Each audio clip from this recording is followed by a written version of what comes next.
On 2nd of February 2026, the MPs held a Westminster Hall debate on proposed ILR rule changes, including extending settlement timeline from 5 to 10 years and even possibly 15 years for some workers. The biggest concern is this: the government may change the rule for people already staying in the UK. What shocked many people is that the MPs across different parties united to oppose one thing, which is applying these changes retrospectively to people who are already here in the UK. In this video, I'm going to explain what was exactly debated, what the government said, and what this really means for migrants right now. Also, please, as you're watching, don't forget to give me a thumbs up. You can actually like this video right now, and also subscribe if you're yet to. Thank you so much. What is the government planning?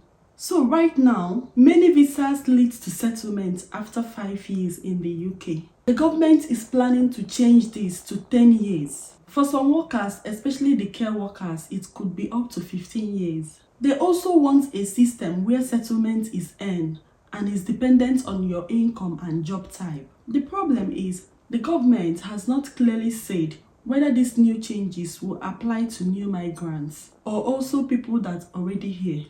During the debate yesterday, the MPs from across different political parties agreed on one thing, which is that it is completely unfair to apply these changes retrospectively.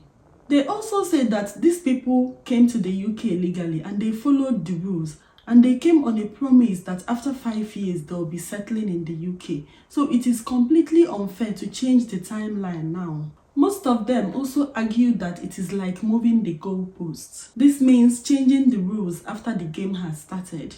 In fact, I was watching this debate yesterday, and all the MP that spoke all said that it is unfair to apply these changes to those already in the UK. And my constituency, the issue of immigration is a topic of interest, to say the least. There's no point in pretending it's not. Absolutely. But it really isn't about those who've come on a proper visa, through a proper scheme.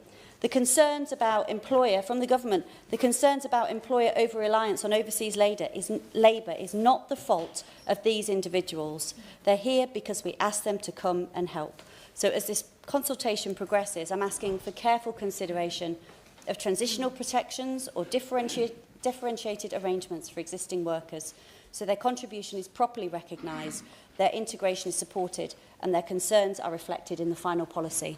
During the live show, care workers were mentioned again and again in the debates. And this is because under this new plan, care workers are expected to wait for 15 whole years before they could settle in the UK. So the MPs say that this could make employers to feel trapped, and it will also increase chances of abuse by their employers. And also, it can also cause many people to leave the UK, which is even beginning to happen. So they were warning that this could damage the NHS and the social care system. Also, talking about the end settlement, the government wants to judge this based on your income and your job type.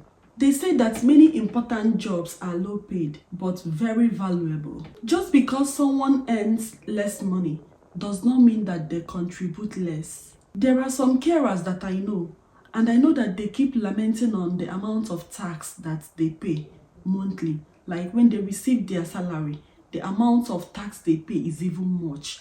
So I wonder why the government keep calling them low paid job.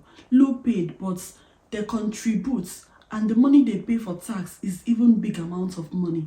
So these MPs are arguing that because they are earning less amount of money does not mean that they are contributing less. They also discussed about families and children during this debate. What was said was that some children were born in the UK and they grew up here. Longer settlement routes means more years of uncertainty, more stress for families, and fewer opportunities for children. Now, when we are talking about opportunities, like you can imagine if this settlement timeline is to be moved and the parents were not able to access benefits. Now, if their children are entering universities, you know that there are these differences in the fees the home students pay compared to international students. If their parents did not get a settled status because the timeline was moved, and they were not able to access this benefit, it means that these children will even pay more during their university time, because they will no longer be eligible for the payments paid by the home students. So the MPs say that the children should not be punished for decisions that they did not make. So after all this said and done, what did the minister say? After all these MPs kept saying that, oh, it's not right to move the timeline for people that are already here, and even from the tone of things, it looks like this 10-year route is going to be a thing for people coming to the UK. They have not said anything, but judging from the tone, right? At the end of the debate, the minister confirmed that the 10-year plan is moving forward, right?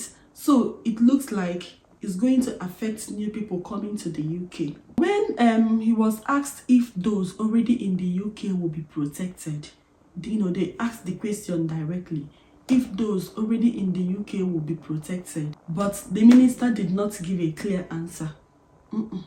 No clear answer was given on this question. Instead, the government said that they are still considering this.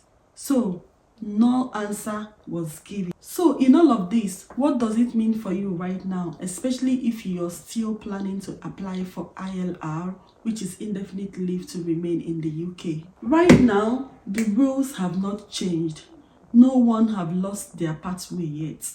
Many MPs are warning the government not to apply these changes to the existing migrants. So the key message from the parliament was simple. If you came under 5 years, you should be allowed to stay under 5-year rule. What will happen to those that are still planning to come over to the UK? We don't know yet. We will wait April 2026 for the government to release the new immigration rule, and then we will know what happens. So in conclusion, nothing was decided. The government did not say anything regarding to those already staying in the UK. So we are still hoping and keeping fingers crossed that whenever they make this decision, that it is going to benefit the migrants. We are all hoping that they are going to consider those already staying in the UK instead of extending this timeline. Especially the care worker part, staying 15 whole years. This is a complete nightmare. So we are just keeping fingers crossed that everything will favor migrants. We hope that they are going to exclude those already staying in the UK. If they want to make this 10-year routine a thing, maybe for new people that are still entering the UK. We've basically come to the end of this video. If you find this video very useful, please give me a thumbs up if you have not done so yet. And if you've not subscribed to my channel, what are you waiting for? Please subscribe to my channel so that you get updates. I talk about immigration, navigating life abroad, and my personal journey here. So please subscribe and also share to people that will value this video. Share to people that need to hear this video so that they will not panic. I know that right now people are panicking. Rumors are spreading. For now, everybody needs to stay put. No need to panic because nothing has been decided yet. Okay? Thank you so much for watching. My name is Oli, and I'm going to see you all in my next video. For now, you take care. Bye-bye.